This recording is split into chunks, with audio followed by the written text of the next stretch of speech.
December 1967. The campaign of North Vietnamese General Giap is going badly. The Americans are applying the pressure on a dozen battlefields. His troops are taking mounting casualties and suffering from a loss of morale. He desperately needs a major victory. But the target he selects hands him one of the costliest defeats of the war and gives the Allies spectacular confirmation that a ground battle can be won by air power.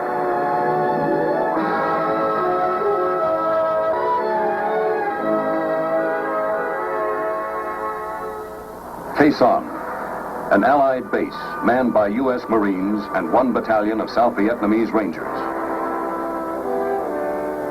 Cornerstone of the defense line where the demilitarized zone and the Laotian border meet. The mountains surrounding Khe Sanh overlook the Ho Chi Minh Trail.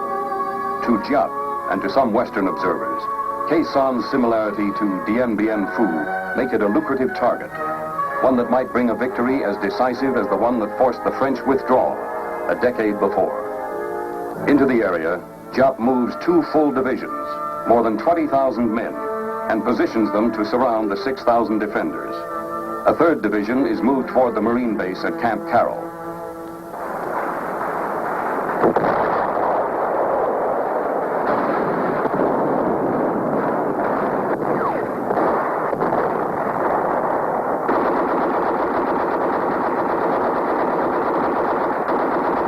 As the battle lines are drawn and the Marines repulse probes against their tightened perimeter, General William Westmoreland gives his Deputy Commander for Air, General William Momeyer, operational control of all air elements in the defense of Khe Sanh. On January 19th, the largest and best coordinated air campaign of the war is launched against the enemy.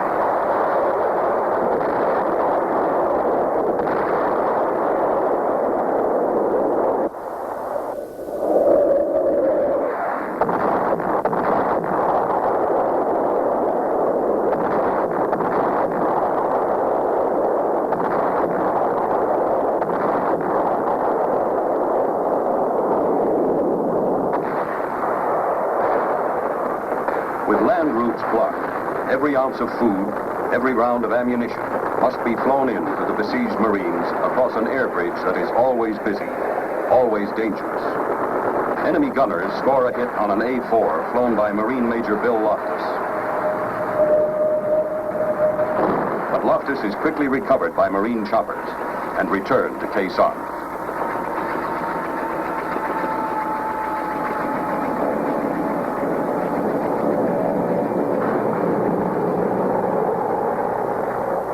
Big cargo aircraft become known as mortar magnets. But in spite of the mortars, in spite of enemy anti-aircraft fire, in spite of bad weather, the air bridge is never cut.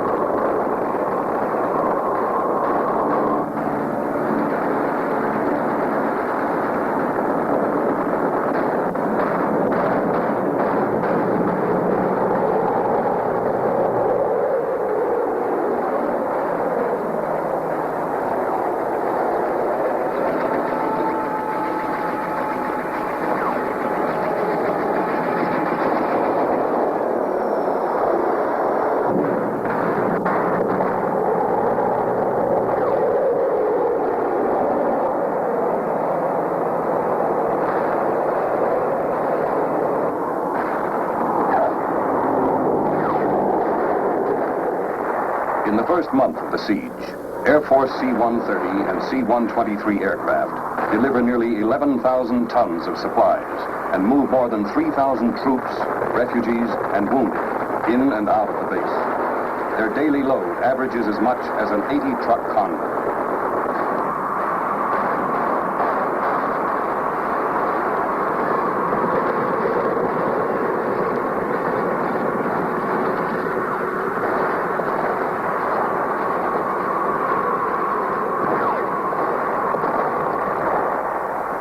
A handful of Air Force aerial port personnel, under constant enemy fire, load and offload as many as 30 aircraft in a day. As the supply by air continues, the Air Force coordinates intelligence from all sources to pinpoint the enemy positions. Air Force reconnaissance crews are able to penetrate the jungle canopy and zero in on enemy targets with highly sophisticated electronic and photographic devices that detect the enemy's slightest move. They often locate more than 300 targets a day. Jop's plan calls for a quick victory. He steps up the intensity of his assault. Scores are hit on the Marine ammunition dump.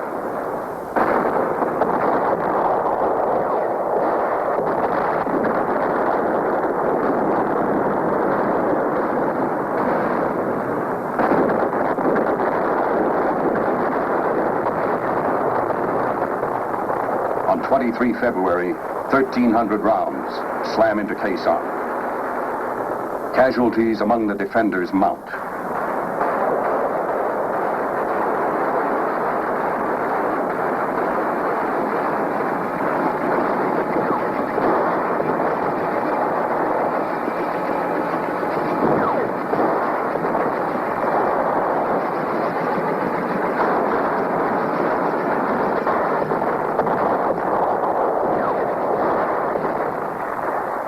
The Marines burrow deeper and call for suppressive fire from fighter aircraft.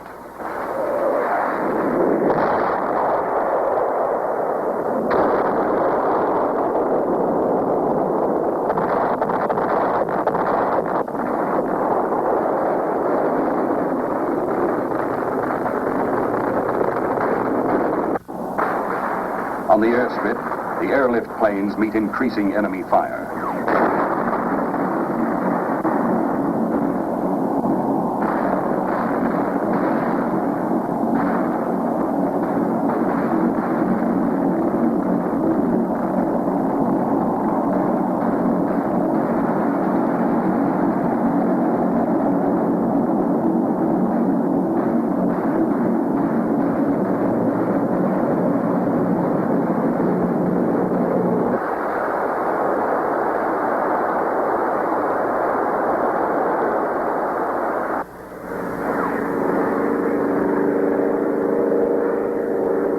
Intensifying barrage forces the planes to deliver the goods by parachute.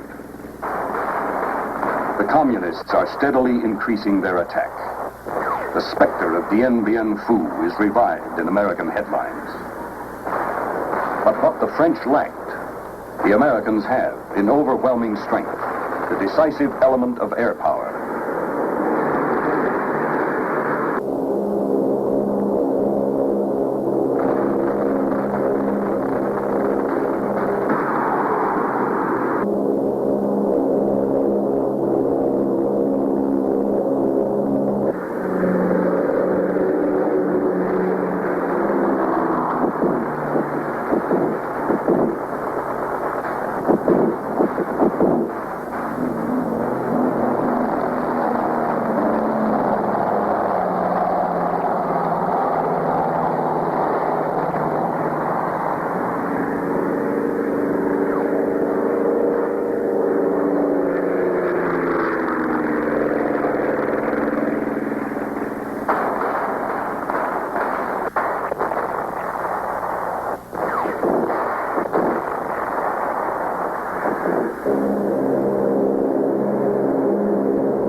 coordinating around-the-clock strikes. Airborne battlefield command and control centers in modified C-130 aircraft orbit Khe Sanh, enabling the airborne commander on the scene to talk with the Marines on the ground, the fighter aircraft pilots, and 7th Air Force headquarters in Saigon. Armed with the latest target information, the AB-CCCs direct the forward air controllers, who in turn direct the fighter bombers to enemy positions within yards of the Marines' perimeter.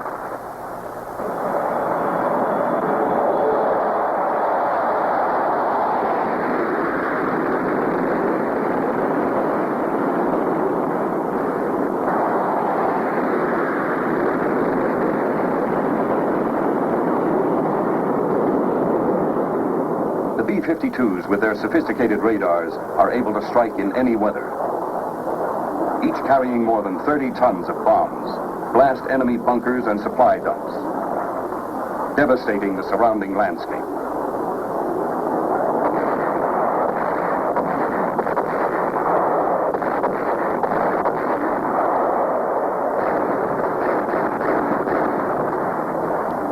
At night, unseen and unheard, until their payloads hit, they strike terror into the hearts of the communist troops.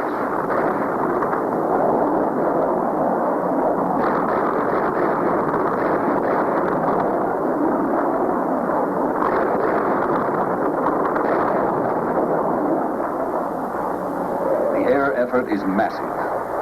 In February and March, General Momeyer directs more than 21,000 sorties in defense of Khe Sanh.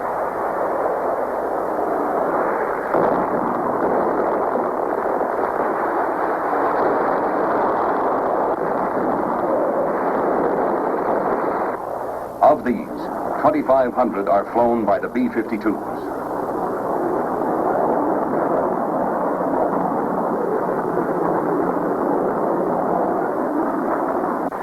During the same time period, Marine artillerymen at Khe Sanh and Army gunners firing from bases many miles away lobbed thousands of shells at the enemy. In March, about the time of the 14th anniversary of his victory at Dien Bien Phu, Giap orders the withdrawal of the first of 2 divisions which are then in the process of being destroyed.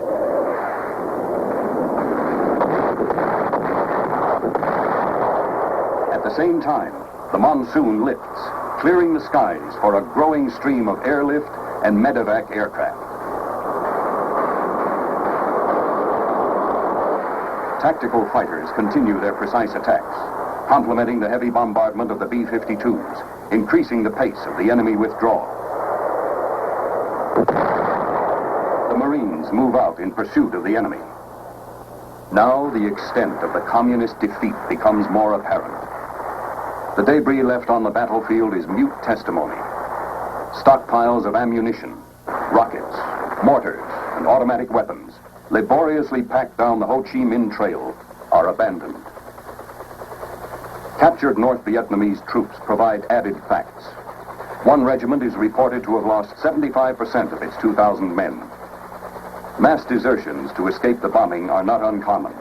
Giap's soldiers were existing on starvation rations. Total enemy losses are estimated at 15,000 men. The long siege is over. On April 7th, the President of the United States sends a message to the armed forces in Southeast Asia. The relief of the forces which have held the base at Khe Sanh is an occasion for me to express the pride and confidence I feel in those who are carrying forward the nation's struggle against aggression in Southeast Asia. The enemy intended to overrun the base at Khe Sanh. Less than 6,000 United States Marines and South Vietnamese Rangers, backed by our tremendous air capacity, pinned them down, kept them away from the populated areas, and imposed heavy casualties. You, I know, intend to continue to move forward.